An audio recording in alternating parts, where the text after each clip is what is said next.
जय गुरु। आप सभी का एक बार फिर से स्वागत है। आज हम ये देखने की कोशिश कर रहे हैं कि आज एक्सपायरी डे वाले दिन कौन सा स्ट्राइक प्राइस चूज करना चाहिए। अब इसमें क्या दिख रहा है, ये है 915 का पहला कैंडल, ये गिफ्ट निफ्टी ऊपर है, RSI ऊपर है। स्टार्टिंग में जो कैंडल बनाया इससे लग रहा है कि आज मार्केट हाई वोलेटाइल रहने वाला है। 11 सवा 11 बजे के आसपास क्या दिख रहा है कि ये अपने लेवल के ऊपर क्लोज दे दिया गिफ्ट निफ्टी, बट RSI इसका नीचे है, मे बी डाउन ट्रेंड हो गया। निफ्टी भी अपने लेवल के नीचे है और RSI भी नीचे है। बैंक निफ्टी अपने लेवल के ऊपर है। कहने का ये मतलब है कि अभी भी मार्केट साइडवेज ही है। मुझे ऐसा लगा कि 11:30 के आसपास कि मार्केट अब नीचे जाएगी। अब मैं ये दिखाने की कोशिश कर रहा हूँ कि एक्सपायरी डे वाले दिन कौन सा स्ट्राइक प्राइस चूज करने से हम प्रॉफिटेबल ट्रेडर रहते, क्योंकि एक तो मुझे ये लग रहा था यहाँ से कि मार्केट नीचे जाएगा, लेकिन थोड़ा बहुत ये कंसोलिडेट कर रहा था। तो कंडीशन ये है कि साइडवेज या नीचे जाएगा, तो हम नीचे की तरफ एक ट्रेड एग्जीक्यूट कर दिया इसके आसपास। अब रिजल्ट क्या हुआ ये मैं दिखाने की कोशिश कर रहा हूँ। यहाँ देखिए 24,100 का पी हमने यहाँ पर ले लिया इस जगह पे। ये देख रहे हैं 11:25 पे हमने ये ट्रेड एग्जीक्यूट किया था ₹5.50 के अराउंड, ठीक है। जो ये और ये हमारा लॉस में ही रहा। तो यही मैं दिखाने की कोशिश कर रहा हूँ कि हमें कौन सा स्ट्राइक प्राइस लेना चाहिए था। अभी इतने बजे देखिए 24,300 का हमने पी ले लिया और इसमें हमने 24,100 का पी लिया 30 अप्रैल एक्सपायरी का, ठीक है, एक हफ्ते बाद वाला ले लिया।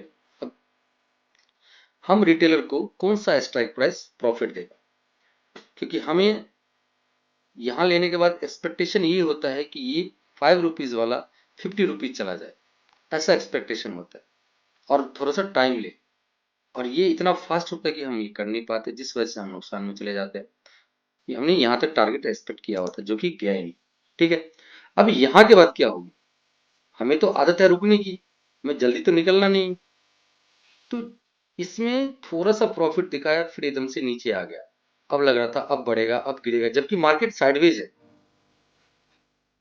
यहाँ जाने के बाद आप देख सकते हैं यहाँ के बाद मार्केट नीचे ही रहा, कभी ऊपर गया नहीं। एक दो सिचुएशन को छोड़ दें तो हमेशा ऐसा लग रहा था जैसे कभी निफ्टी ऊपर चला जा रहा था, कभी बैंक निफ्टी ऊपर चला जा रहा था, और ये दोनों अपने लेवल को तोड़ नहीं रहा था। तो लग रहा था कि अभी मार्केट नीचे अभी टाइम लेगा थोड़ा सा, बट निफ्टी देखिए धीरे धीरे कैसे तोड़ दिया। ऐसा मेरा एक्सपेक्टेशन था कि नीचे आएगा, देखिए नीचे भी आया, ये भी नीचे आया, लेकिन तब तक बहुत देर हो चुका था। अब देखिए हुआ क्या यहाँ पर, ये तो नीचे आता जा रहा था। अगर हम 24,300 का पी हम अगर लेते हैं तो हमें क्या रिजल्ट होता, 50 के आसपास ही ये प्राइस जा रहा था। पहले तो यहाँ ये दे दिया कितने परसेंट का रिटर्न, एकदम से दे दिया, इसी कैंडल में हमें दे दिया 30% का रिटर्न दे दिया ये, ठीक है, पहले ही। या तो हम यहाँ से एक प्रॉफिट बुक करके निकल सकते थे, अदरवाइज हम रुके रहते। अगर रुकने के बावजूद भी हमें एक दो तीन तीन मौका दिया निकलने का, ठीक है। इसके बाद अगर हम यहाँ भी रुके रहते तो सपोज कीजिए यहाँ एक एसएल हो गया, लेकिन इसमें क्या हुआ, इस वाले केस में देखिए क्या हुआ। इस वाले केस में अगर हम यहाँ लेते हैं तो हमें कहीं एसएल होता ही नहीं। तो इसमें भी 30% का टारगेट दे दी, आराम आराम से धीरे धीरे धीरे ऊपर चला गया ये 30% के आसपास। इसमें भी देखिए ऊपर ही रहा, अगर हम रुके रहते तो देखिए कितना ह्यूज टारगेट लेते। मोरल ऑफ द स्टोरी ये हुआ, एक्सपायरी वाले दिन हमें पी साइड में अगर लेना हो तो 100 पॉइंट ऊपर का लेना है। इस सिचुएशन में निफ्टी 24,200 के आसपास है, तो इस जगह पे मुझे 24,300 का पी लेना चाहिए, जिससे हम सेफ बचे रहे।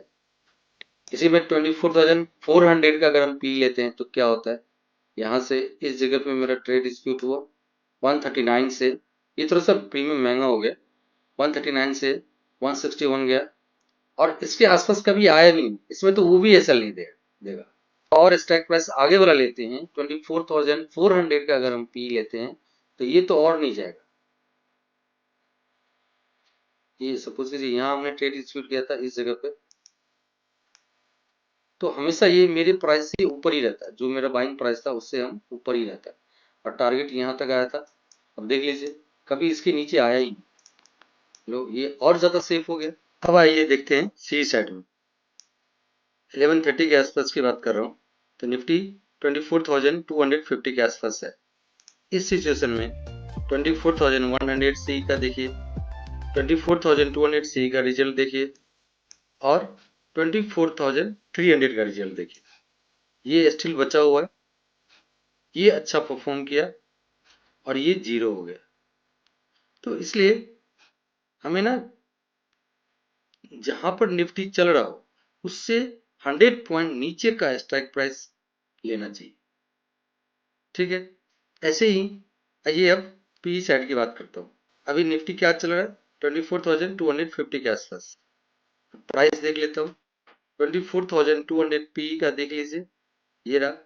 यहाँ इस जगह अगर हम ट्रिगर करते हैं, जैसे कि मैंने ट्रेड लिया था, तो यहाँ से इतना ही दूर गया, फिर एकदम से नीचे आ गया और प्राइस नीचे ही रहा तब तक। इसी सिचुएशन में अगर हम यहाँ जाते हैं, तो अगर पूरा दिन होल्ड करते हैं तो देखिए अच्छा खासा रिजल्ट दे दिया, थोड़ा सा यहाँ नीचे एक बार आया, और यहीं पर अगर 24,400 का पी लेते हैं तो पूरा दिन हम प्रॉफिट में ही रहेंगे और लास्ट में अच्छा रिजल्ट लेकर के जाएंगे। तो मोरल ऑफ द स्टोरी ये हुआ कि पी साइड में 100 पॉइंट ऊपर का प्राइस लेना है जहां पर निफ्टी हो, और सी साइड में 100 पॉइंट नीचे का प्राइस लेना।